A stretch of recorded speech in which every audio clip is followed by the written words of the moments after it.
సమస్యలు అయితే చెప్పకూడదా సార్? ఏవైనా సమస్యలు ఉంటే చెప్పాలా వద్దా?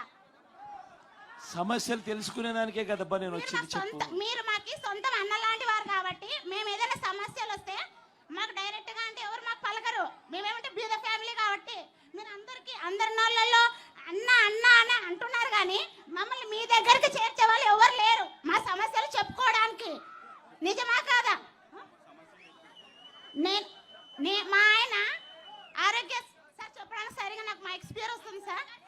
చెప్పమ్మా, చెప్పు. వినపడుతుంది సార్. మా ఆయన ఆరోగ్యశ్రీ కిందనే ఆరోగ్య మిత్రగా వర్క్ చేస్తున్నాడు సార్. మేము ఈ ఆరోగ్యశ్రీ కిందనే మా జీవన భృతి ఉన్నది. గత 12 సంవత్సరాలుగా మా ఆయన అందులో వర్క్ చేస్తూ సడన్ గా ఒక 2 years బ్యాక్ చనిపోయినాడు సార్, హార్ట్ అటాక్ వచ్చి. తర్వాత మాకు ఎటువంటి ఆధారము లేదు. మాకు మైక్ ఇస్తే కదా సార్ మేము ఏమైనా మీకు చెప్పడానికైనా. ఇతను మైక్ ఇవ్వమంటే ఏమంటాడు? సరేమ్మా, ఇందాక డాన్స్ చాలా బాగా వేసావు నువ్వు. మేము ఏదైనా పొగడాలన్నా ఏదైనా అనాలన్నా మాకు రైట్ ఉంటుంది కదా సార్. నువ్వే పట్టుకోబా మైకు. వద్దంటున్నాడు సార్. నువ్వేదో పట్టుకుంటావు నాయన మైకు, ఇచ్చేసేయి. సరే సార్. నమస్తే సార్. జగన్ అన్న, నాకైతే ఎటువంటి జీవన భృతి లేదు. నాకేమైనా మీరు సాయం చేయగలరేమో అని డిగ్రీ క్వాలిఫికేషన్ చేసినాను. ఎన్నిసార్లుగా అన్ని చేస్తున్నాను కానీ పింఛన్ కానీ లేదు సార్. మెయిన్ మీరు అందరికీ పింఛన్ ఇచ్చినాను అన్నారు కదా.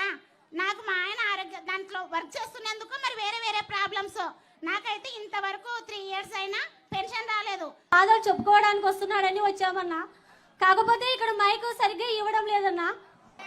రైతులు చాలా నష్టపోతున్నారు సార్. రేటు ఉంటే పంట ఉండదు, పంట ఉంటే రేటు ఉండదు సార్.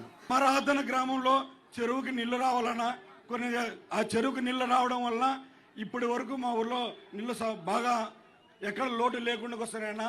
ఒక్కసారి మా చెరువుకి నీళ్లు ఇప్పిస్తే మాకు చాలా సంతోషంగా ఉంటుందన్నా. మా తుగ్గిలి మండలం కరువు మండలం ప్రకటించలేదన్నా, కానీ రైతులు చాలా ఇబ్బంది పడినారన్నా.